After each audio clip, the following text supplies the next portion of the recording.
It's the final episode of my guitar collection and deciding whether or not I'm going to keep them. We like playing guitars and we have our favourites that we're not going to sell because we play them. But then there's that lot that don't get played.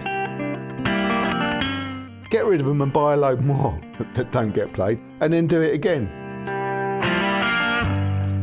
I think for me, a lot of the pleasure comes from buying the guitars, finding the guitars, discovering the guitars. This is the best Les Paul stand I've ever had. So I don't know, I'm on the fence about this one. It's a Gibson L50. Isn't it a beauty? Oh. I'm not selling this, definitely not.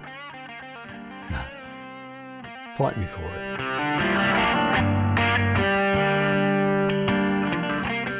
Hello, thanks for joining us. Welcome to the Guitaristas. So here we are at last. It's the final episode of my guitar collection. This is part 4. If you've been watching, you'll know. Throughout January, we've been looking at my entire guitar collection, every single one, having a little bit of a chat about each one, maybe hearing, or we've heard a lot of them actually, haven't we? And deciding which ones to sell. Yeah, I decided to have a major cull. I said in episode 1, I think the thumbnail in episode 1 was brutal sell-off. I honestly, I don't think I was quite prepared for how brutal it was going to be. That video dropped on the 5th of January.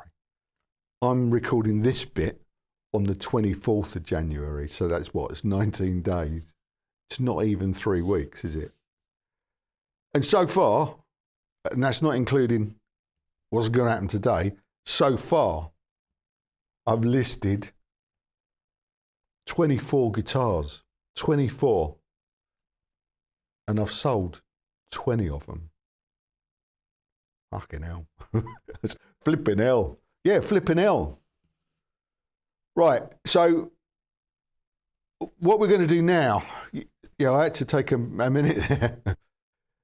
What we're going to do now is we're going to look at about a dozen or so, the last dozen or so in my collection, and we're going to decide which ones of those we're going to sell as well. And then at the end, we'll list those as well, and we'll talk a little bit more about how I feel about this whole experiment episode. I don't know what you call it. We'll come back at the end and we'll try and analyse what it means, what it's meant, because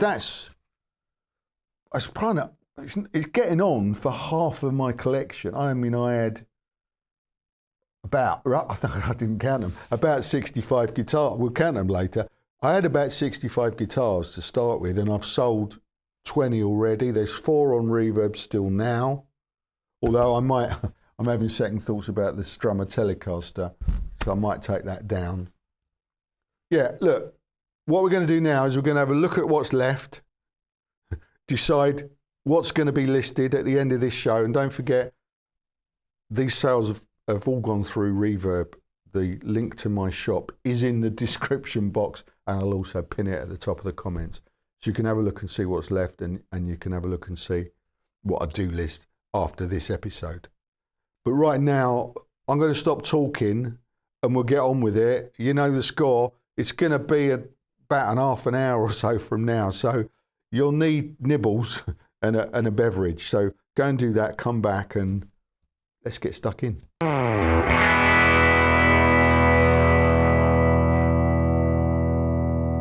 And here she is. It's definitely a she, this, isn't it? Not that I normally attribute gender to my guitars, but this is Juliet. Well, it was my guitar of the year last year, wasn't it? It's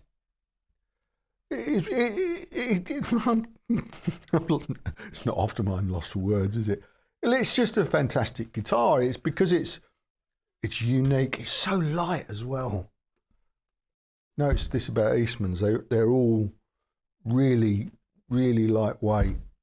And look, it's an original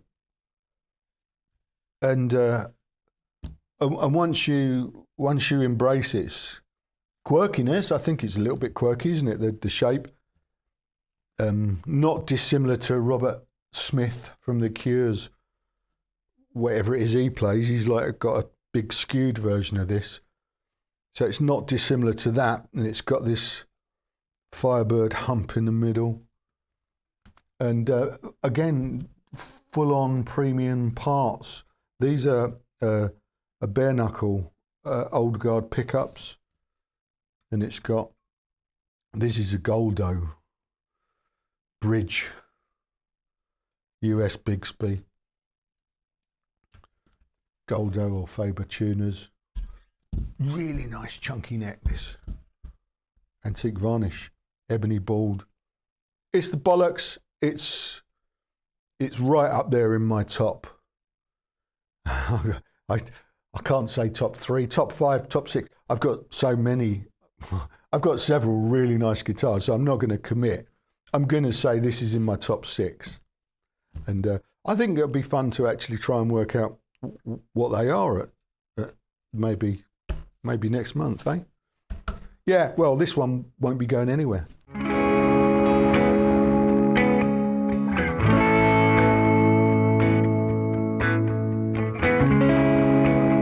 And on to my small collection of expensive Les Pauls. Or, well, in fact, this isn't a Les Paul. This is an Eastman SB59V for antique varnish. And I don't consider this to be a Les Paul copy. And SB59 owners out there will know exactly what I mean. It's obviously based on a Les Paul. It's mahogany body, mahogany neck, maple cap. And they've got around the licensing issues by changing the shape of the lower bout there. But beyond that, it doesn't feel like a traditional Les Paul at all. It's a lot lighter. For one, a lot lighter. I can't remember, but I think it's under £8, this one. I'll check. I'll put the weight up there so you'll see. I'm not lying. I'm sure I'm not lying. Sorry if I was. But it's a fabulous guitar. It's really lightweight, and as I've said about Eastman's many times, this antique varnish finish gives it a feel of a real proper vintage guitar. Unlike Gibson's, this comes with real premium parts. So these pickups are Lola Imperials, PAF-like vintage humbuckers, pucker. And this has got a Japanese, I can't remember if it's Faber or Goto on this. Aged hardware, aged tuners, beautifully aged tuner buttons as well. That's a kind of detail you probably only get on Murphy Lab. And of course the antique varnish gives it that aged look, which, as you can see, is further aging with my pick attack and a little bit of scratching. Not for the faint-hearted, this finish. If you want a guitar that looks like you own it after a few weeks, this is your job.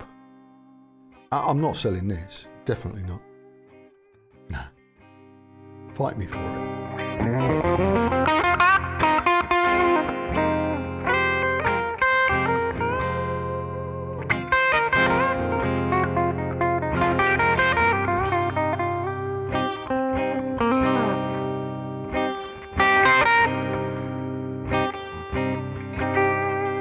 And then we got the Japanese tokai. Well, it's actually meant to be pronounced tokai. I have been told by someone, Japanese I think it was, tokai. I'll still call it tokai because I'm from Essex, not Japan. But this guitar's from Japan. Isn't it a beauty? Oh. And look, no pick guard. I did a vote on this. I think the poll is still up on the community section, and I think it's currently 51% in favour of leaving the pick guard on. But I took it off anyway because I think it just looks fabulous. It's a proper Gibson Les Paul copy, and obviously it's got the little dimple on the headstock of this one because it's a European model. Japanese models don't. They have the proper open book headstock, I believe. But this is the more expensive version. The model number of this is ULS 129. I got this in Denmark Street. If you'll know that if you saw the guitar safari I went on last year, and the retail price on this is around about £1,600. So it's still quite a lot cheaper than the Gibson, which is, you know, it sort of justifies seriously considering this as an alternative. It's got several features on this guitar that I'm going to say are improvements. Or one or two. Well, let's not get into that now. It's fucking great, this guitar. Well, you know, will I keep it? That's going to be a really. This is one of those that's going to be. Oh, I don't know. Because this is one of those guitars that I'm going to say it probably won't get enough playtime to really justify keeping it. I'd definitely like to keep it because I love the look of it. But it's one of those guitars that I've had the pleasure of owning or discovering. And maybe I was just watching on YouTube last night on Gibson TV, which is a great channel, for sometimes anyway. And Agnesi was up at Rudy's in New York. And Rudy was waxing lyrical about his love of guitars, and it was inspiring to watch it. So you should check that out. You know, but just saying that, you know, you should have a guitar for a while and enjoy it, and then pass it on to somebody else to enjoy it as well. So perhaps, you know, if I can just alter my mindset sufficiently to really fully embrace that, it does make it a lot easier. I'll tell you a little secret. I've sold, obviously, you know, if you've been watching the channel for a couple of years, you'll know I've sold a lot of guitars, a lot of nice, really nice guitars. I've never looked back. I've never regretted it. Never. I've never thought, oh, I wish I hadn't sold that now. I mean, you know, who's to know what I might feel like next year? But in that time, no, because I think for me, a lot of the pleasure comes from buying the guitars, finding the guitars, discovering the guitars, experiencing them, and then, well, you know, if they're just left hanging on the wall for a year or so, what's the point? Yeah.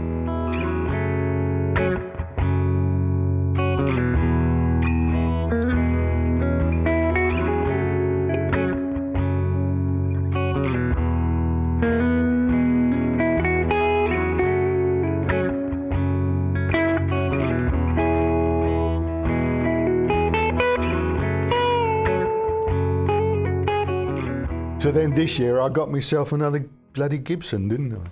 Another Les Paul Standard 50s. Oh, it's so light. So this one is £8, 6 ounces, or 8.4 pounds. Blimey. You know, and this is the best Les Paul Standard I've ever had. I've had a couple before. I've had a Heritage Cherry beforehand. There was nothing wrong with that. But this one, you know, it's quite a few pounds lighter, and I think for me that makes a difference. I think light guitars are better than heavy guitars. Full stop. I think that light guitars sound, to my ears anyway, it's more what I like. I like this open crispness crispness. I think so. Lightweight guitars have that more of a snap to it. And so there was nothing, you know, they do often say about Les Pauls that the neck pickup can be a bit dark. Not on this, baby. So, and there was nothing wrong with this. And I would say I've learnt my lesson not to put it on a stand so it doesn't get stand rash on the back. And I honestly didn't think I had, but I did notice the other day it's got a tiny little mark there. So I must have just put it down for a minute, and that's what happens. So lovely guitar. This is my Gibson Les Paul. Am I going to keep it? It's tricky because it's a high value guitar. It's a really tricky one, this, because, I mean, somebody, after I bought this, somebody said, you know, ho, ho, you'll be selling that one again soon anyway. I thought, no, I don't know, I'll hang on to it. But again, there's a bit of money tied up in these things. They're not cheap.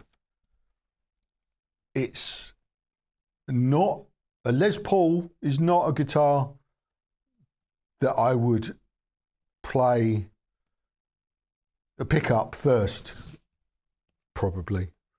It's good for things, but it's not my favourite guitar, is it? You know, before I pick this up, I'd pick up an SG or a Telecaster or the Juliet or the double cuts, you know, the juniors. And it's nice to have a Les Paul, but so I don't know, I'm on the fence about this one. I'll see what else goes, and we'll decide. It's not easy. Sometimes it's easy. This is not easy because I know if I sell this, I'll end up getting another one. Well, maybe that's it. Maybe that's part of the enjoyment. I go, oh, this was great. Somebody else should have this now. Let's see if I can find the one with a really plain top. We'll see. This one I've had for ages. And I haven't really played it, sadly. This is a really good example of a guitar that you could just have as your guitar. Because it, Epiphone, Les Paul Special, P90s, a wrap over lightning bar, tail bridge. It's all you need. Sounds great. Very affordable. It was, anyway. Great guitar. Nice neck on this as well. Nice chunky 58 neck, really. The only thing about this guitar, it's a bit of a weird yellow. The cameras actually do it justice. Do they? Well, it's difficult to tell on the screen because that's probably not what you're looking at anyway, that calibration, but it's a bit of a mustardy colour. And that's the only thing. I'm not sure if I'm going to keep this or not. I'll tell you what I am going to do. I'm going to keep it long enough to do a comparison, Les Paul Special or SG Special with the, yeah, it's there, isn't it? SG Special on the wall. I'm going to do that. I think that'll make a great film because they're identical apart from the body. Identical pickups, wiring, bridge, tuners. Be interesting, wouldn't it? And then I'll decide. I might let this one go. We'll see. We'll see.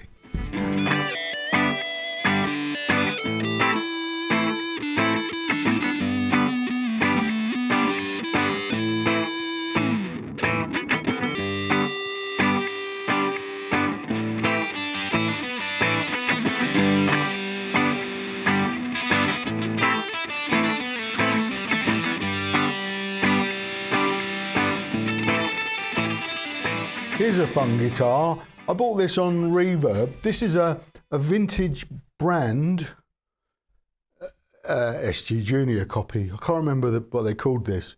They don't make it anymore. But this is one that's been reworked a little bit, modified. I was told by the seller that it had a full-on fret job. And obviously you can see it's got a, I can't remember what make that is now. Posh though. Posh replacement, intonatable tail bridge. And look at that headstock. It's been reworked. That was a vintage brand headstock that's been reworked in the style of Gibson, showing that it can be done if you want to do something like that. Not intended to fool anyone, I'm told. It was done for an AC/DC tribute band, this, and for whatever reason, didn't get used. Gibson Deluxe tuners on this as well. There's a cool little, cheap, brilliant little guitar, this. I think I'll probably put this up for sale. I just haven't had a chance to play it. I've got lots of SGs and some Pucker Juniors, as you know, so I think I'll list this one.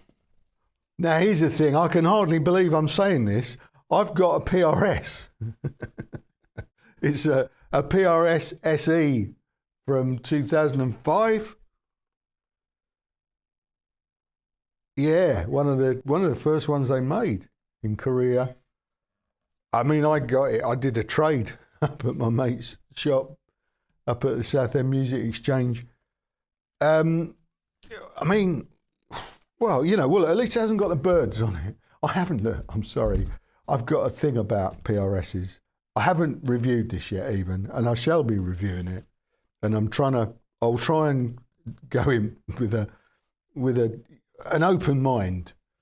But you know, I like the half moons. And to be honest with you, my impressions of this are it does actually look, feels nice, and it's very light. I'm not a fan of this kind of flame. But anyway, we'll review it, and then I can pretty much guarantee that I'll be selling it as quick as I can. But we'll see. I might not. I might change my mind. Keep watching and find out. Here's another badly treated or well loved, depending which way you look at it, SG that I got for another one from One Joe Guitars in Denmark Street. They have some quirky stuff if you ever get a chance to visit them. This one, I found it on one of my little lunchtime visits a while back, and I almost had to fight over it with another guy who was quite keen, but I was able to get my credit card out quicker, and I bought it because when it was, as you might be able to tell, it was quite cheap. It's a 1970s, I think, you know, best guess around about 72, 73, SG 200. I get it mixed up, SG2. I think it's SG2. And it's a real 70s thing. It's got this massive old volute, real skinny neck. I put these on. These are locking Grovers that I put on. I put them on to try and fix an issue, whereas the strings kept popping out. There you go. Popping out of the nut when I was playing it. I was playing it with my band when I first got it for a little while. Got a brass nut and the strings just kept popping out because it's got no brake angle on the headstock. Can you see that? In the 70s, they thought, people were complaining that the headstock's angle was wrong. So they tried to change it and that didn't work either. So I think they went back to what they were doing. So this is a gnawing error, isn't it? And quite different, quite different. They put these control plates on to save money, I think, no routing on the back.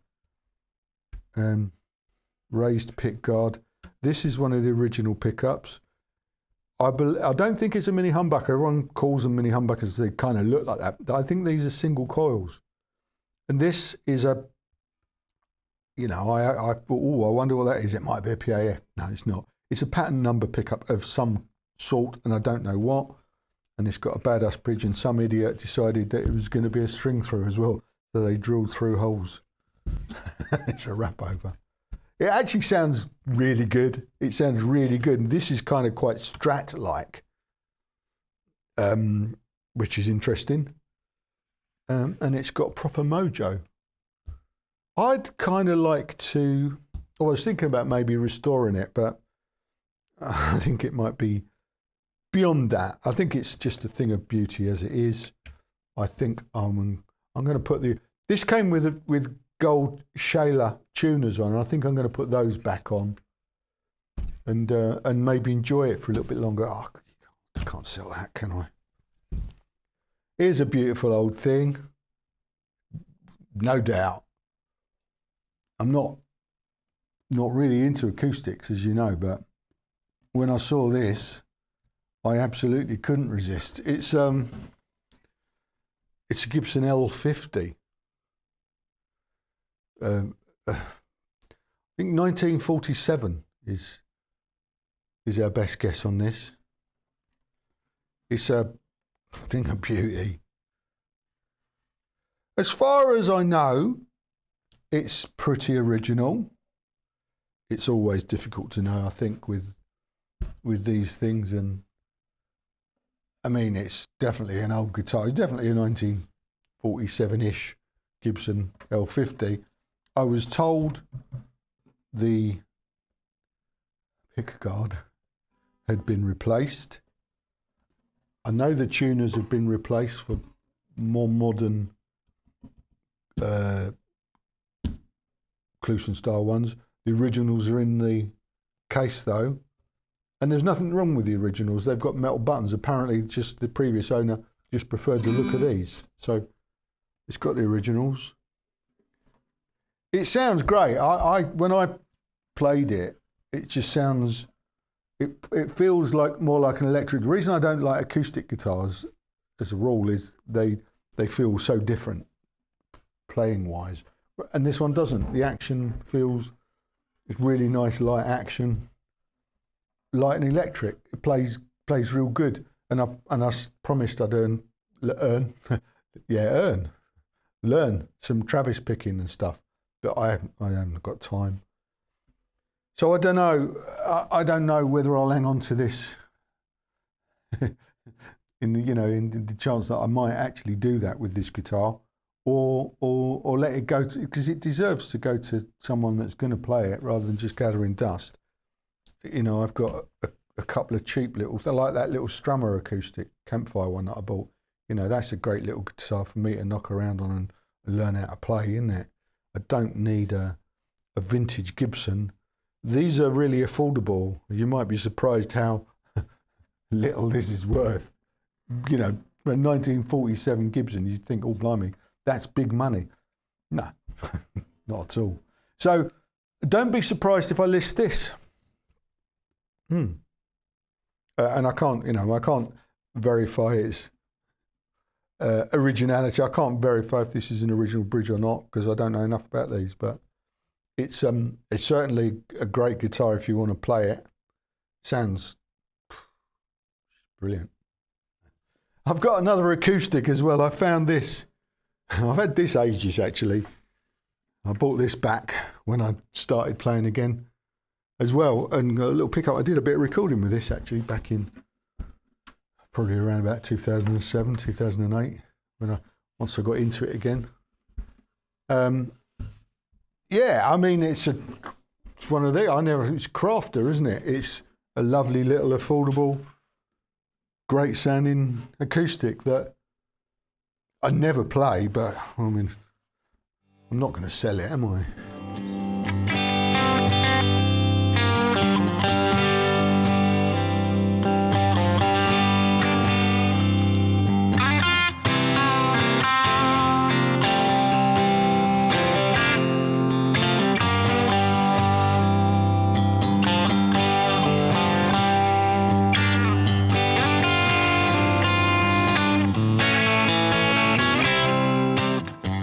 Another fabulous, affordable guitar that really deserves a better home.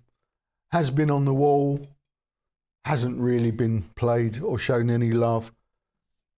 So yeah, I'll get rid of this. This is the Jetstar, the Guild Jetstar, which is really, trust me, a really nice guitar. Check out the review of this. I can easily imagine this being a guitar that if I just had a guitar, this could be it, because it's quirky, it's got a lovely neck on it, and it sounds great. But be listed, this one.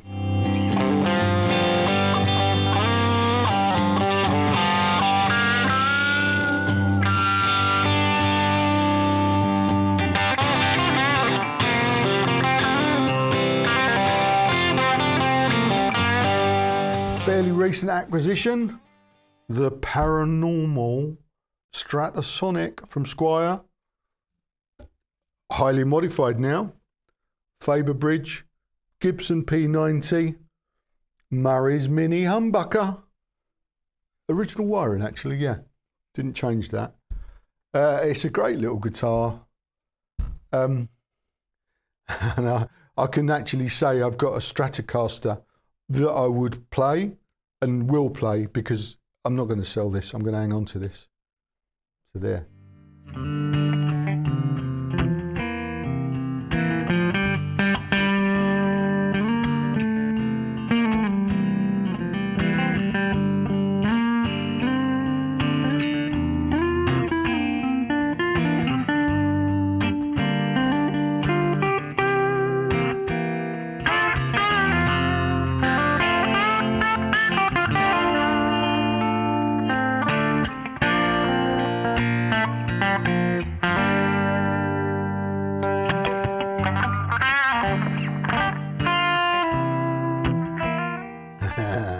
Here it is, the Squier CV FSR custom Telecaster.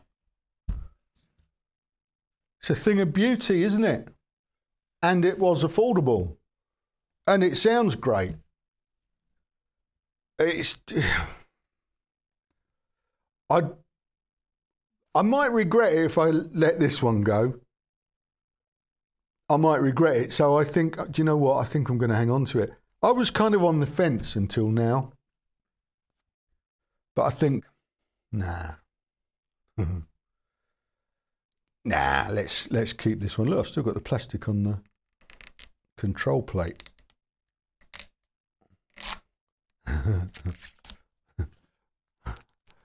This is always a sign if I intend to keep a guitar, I generally do remove the plastic. So there you go. This is proof that I am now. I really shouldn't have taken this on while I was filming. I should probably do this another time. I've started now, so I've got to finish, haven't I? Anyway, no, another time. Yeah, I think I'll hang on to this. I might even I might change the pickups on this one. I'll do that on the TV channel though, probably. So there's a little plug. I haven't done that for a while. Sign up to the TV channel and you'll probably see me upgrade the pickups on this lovely guitar that I shan't be selling. See you there, I hope.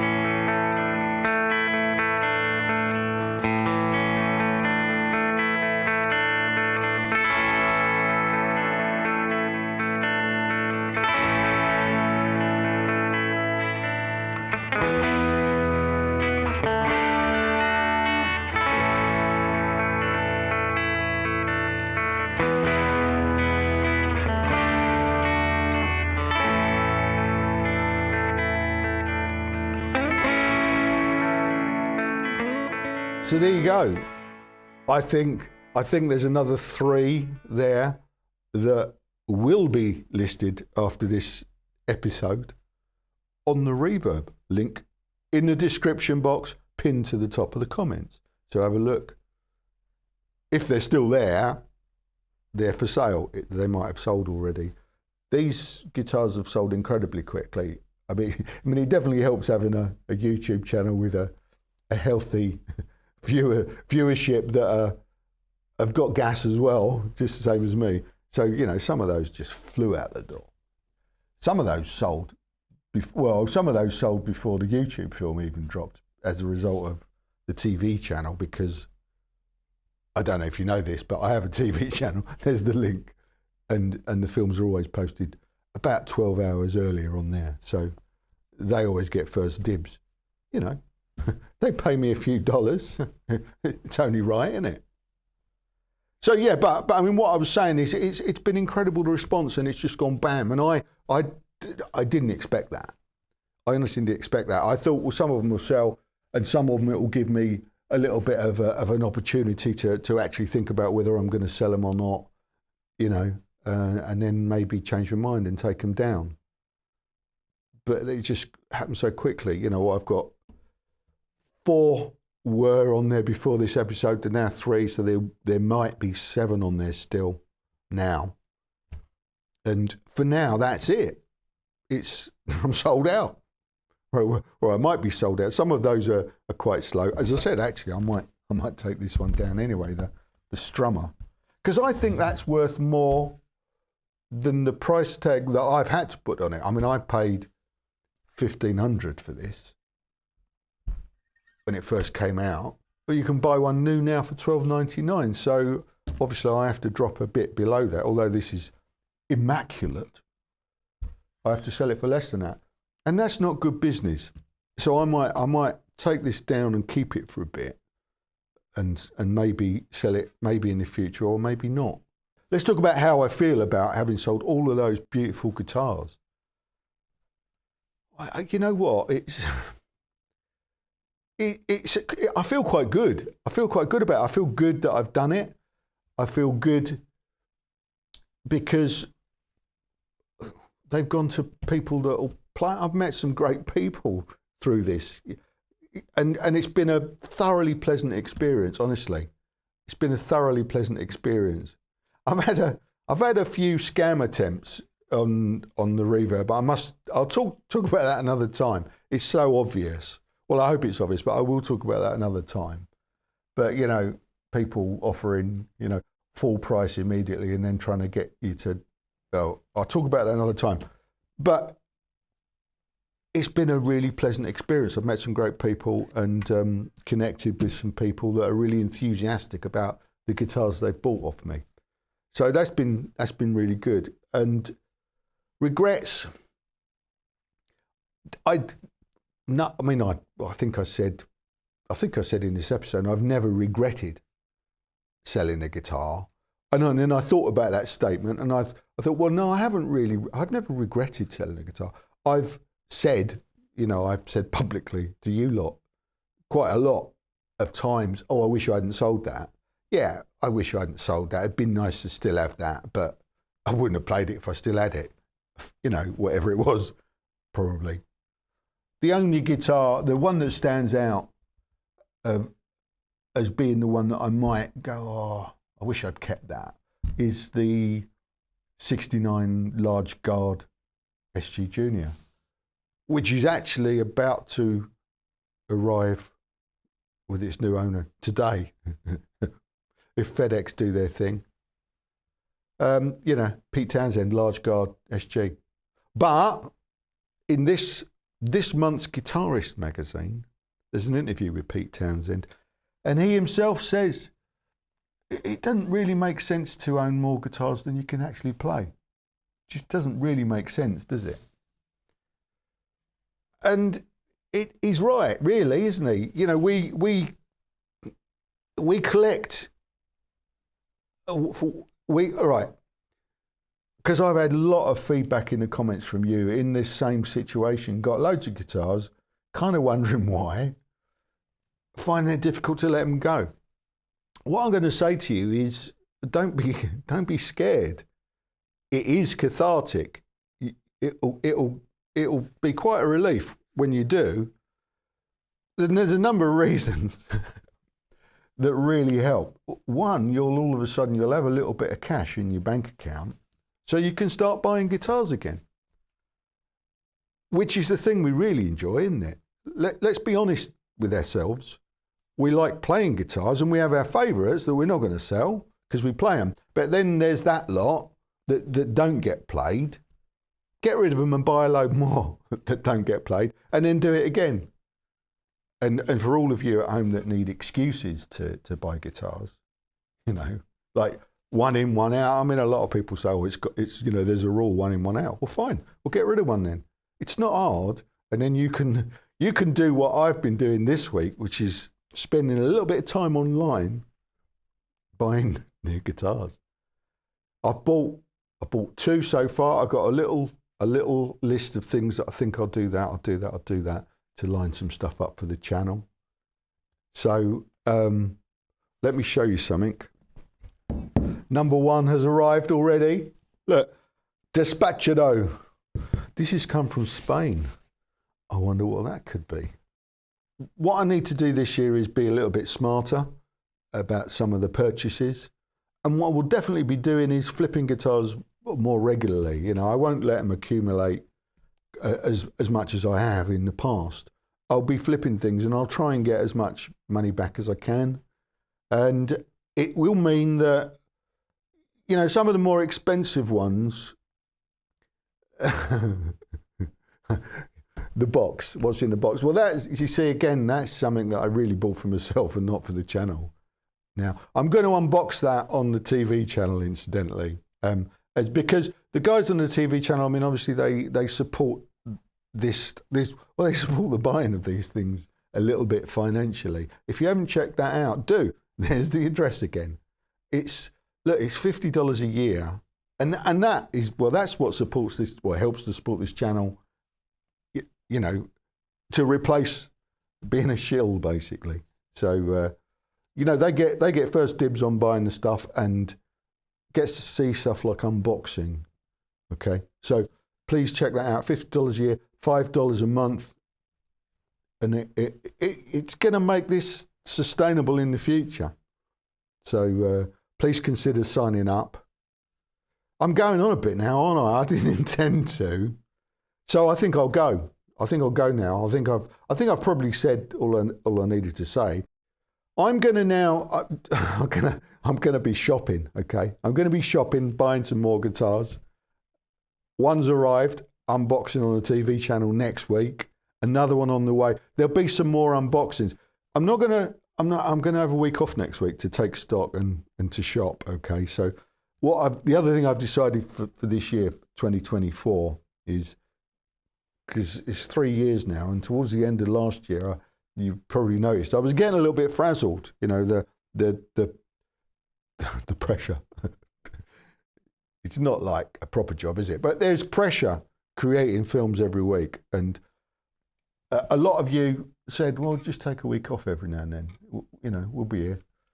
And that's what I'm going to do this year to try and kind of just try and maintain some kind of quality without coming up with stupid ideas that no one cares about. I'm going to have a week off every now and then, you know, maybe even once a month, I don't know. But so I won't be here next week, but there'll be stuff on the TV channel, and you can get 30 days free. So sign up, get 30 days free, catch up on some of the extras that you've missed, and see the unboxings, and then I'll be back here week after next with a guitar review. And I wonder what it's going to be.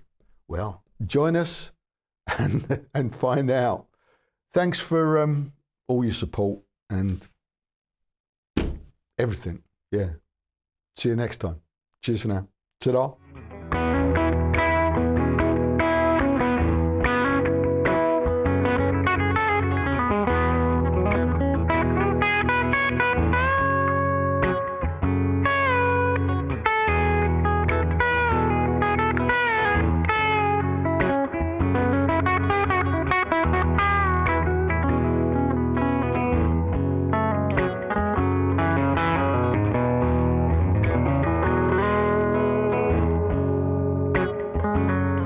I wonder how this will end. I don't know. I don't know. I can't tell you.